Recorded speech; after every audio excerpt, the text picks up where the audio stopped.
Hi guys, it's Erin. Today is a fun day. It's absolutely gorgeous. It's the first week of May. Everything is warming up. We even have a day close to 80 coming this next week. Last night it rained like crazy though, so welcome to spring in Washington. Today's going to be a big planting day. I have all these trays of zinnias that I want to get into the ground, and despite my saying I'll never do it, I have a bunch of direct seeding that I'm going to give one more go to. I have some crest and a bunch of sunflowers that I need to try and get in over here at the end of this little patch of sunflowers. There's a whole nother rest of the row that I want to plant these in. I do have a plan to try and protect them. We'll see if it works. I'm going to put some frost cloth down over top just for the few days that it's going to take while the weather heats up for those guys to sprout. So cross your fingers for me. I am also, not in this video, but I am also going to sow a whole bunch of sunflowers in the greenhouse so that I know that I can get them up and going before it's time to get them in the ground. But as you can see with a real quick mini tour, everything is starting to grow and grow and grow, and this is the best. We have all these sweet rocket, Dame's rocket, whatever you want to call it. They're starting to bloom. The ranunculus down here are starting to bloom. The poppies are blooming. Everything is growing, including the weeds, quite nicely. All of the snapdragons and stalk that we planted, down in between the stalk and the snapdragons, down at that end is where I'm going to put all this crest and hope for the best. The lisianthus, everything's in here is doing really good so far. Despite the up and down weather, everything, the asters look a lot happier. But these 3 rows right here, these are meant for zinnias. So that's what we're going to get done today. And then, like I said, a bunch of direct seeding that I really hope goes well, but who knows. I still have a few more beds in here that will get filled in later, very soon actually, this week. These 3 are going to be for dahlias. I've got a couple more down there that I'm going to do more sunflowers and my basil and some of the other warm season crops. It's also time back there to clear out the rest of my tulips and get the amaranth and all the warm season, late season flowers going in there. All the seedlings are happy and healthy in there. I just need to get them in the ground. So for this, I do want to walk through real quick the different varieties that we're going. When I did the seed sowing, you can see there's a plane up there. When I did the seed sowing video for all of these, we talked through the varieties then. So I'm just going to mention them, and I'm probably not going to pull up a picture. So these 2 right here are both in the Queen Lime series. This is Queen Lime Peach, Queen Lime Blush. This one's Queen Lime with Orange. This one, there's Queen Lime and Oklahoma Salmon. This one has this whole row, except for there's a little bit of Queen Lime, or there's a little bit more of the Oklahoma Salmon in this one, but this whole row is all ballerina. It's a new one on Johnny's for this season.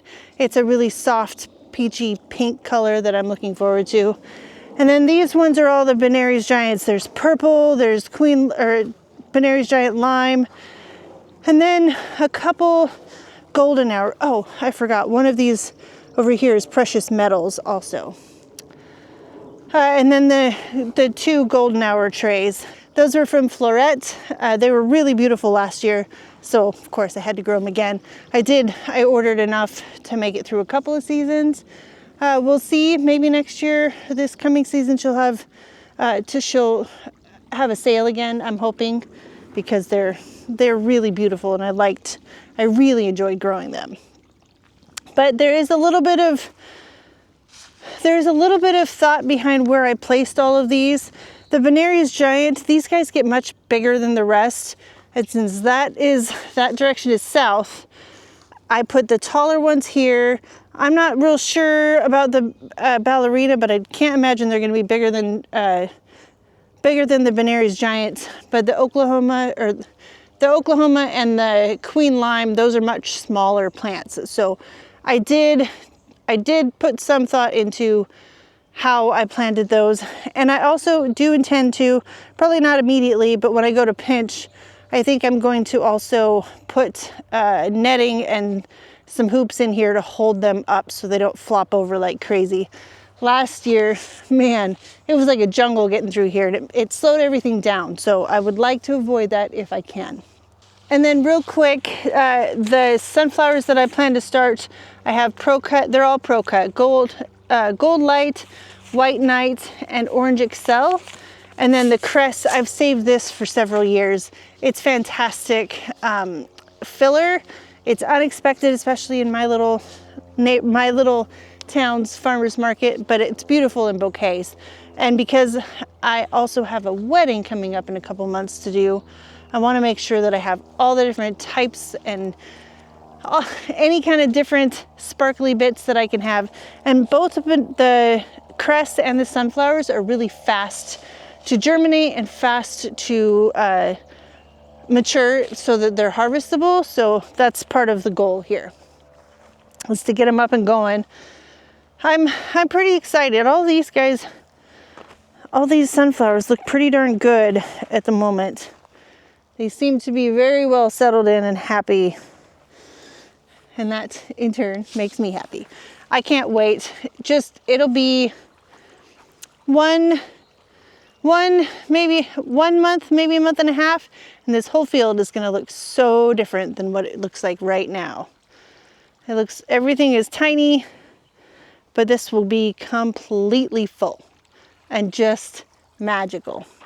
Okay, so I'm just gonna set up a camera. I've showed you several times in other videos that you could go back and refer to on how I plant them. I use my trusty butter knife to get them out of the tray, and I just pop them into all the holes. This is 9-inch spacing for the zinnias, which really is pretty wide or close knit spacing, but this time of year, aside from right now, when these guys are in full bloom in the summer, we don't get a lot of moisture, so I don't have to worry as much about the close quarters and harboring moisture. But if you live in a really wet climate, you might want to consider wider spacing. Either way, it's pretty simple. I'm going to get these in the ground, and then we'll do some direct sowing, and that should be it. It's just a big planting day. It's so beautiful. It happens to me every year. I never get tired of when the weather changes and suddenly it's gorgeous out. It's just the best.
Okay, got her done. All the zinnias are in.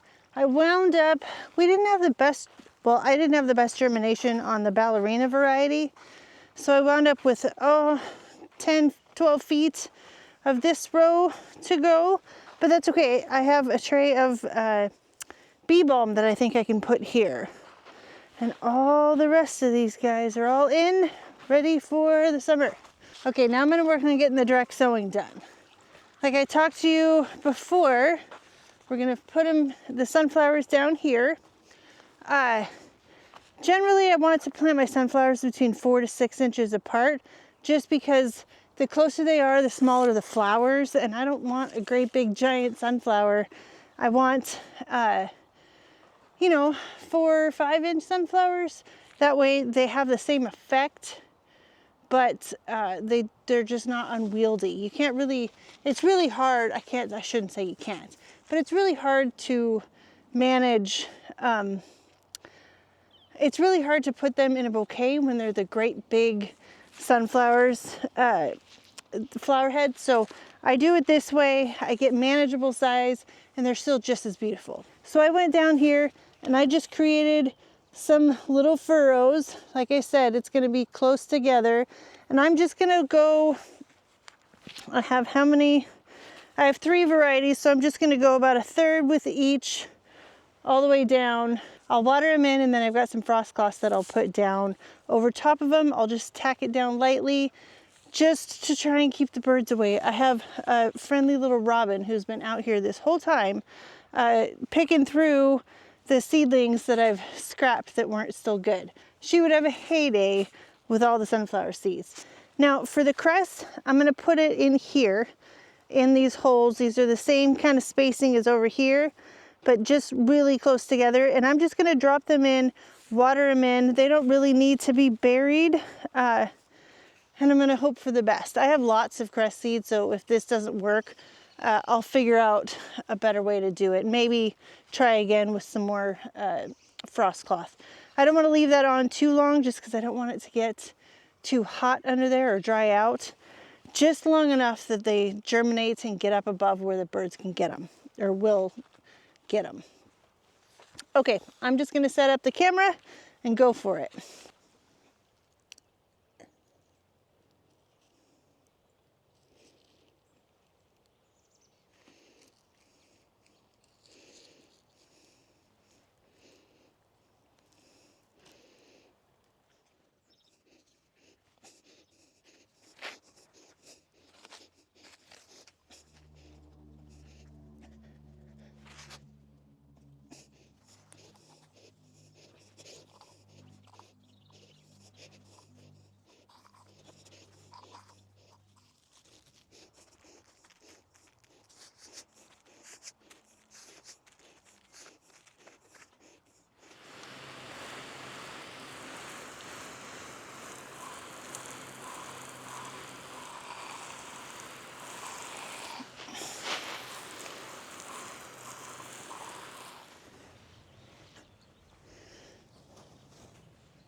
And we're done. I'm really hopeful that this simple cover will keep the birds out of my seedlings, at least long enough for them to germinate. Like I said, it's if this works, then it will definitely make a huge difference, and I'll be able to do this a lot more, save myself time starting seeds inside. I hope it works. All right, guys, that's going to do it for this video. We got a lot done. All the zinnias are in. The next round of sunflowers and the crest is sown. We're experimenting with some covers, and yeah, well, hopefully it all works well. There's only a couple more rows, not including the dahlias, to get filled in out here, and I think I should be able to get there this week. Cross my fingers. The weather should hold up. It's meant to stay nice, so I'm crossing my fingers that that's going to be the case. Anyway, I hope you enjoyed this. I will keep you posted on how everything does, and I'll see you in the next video. Bye, guys.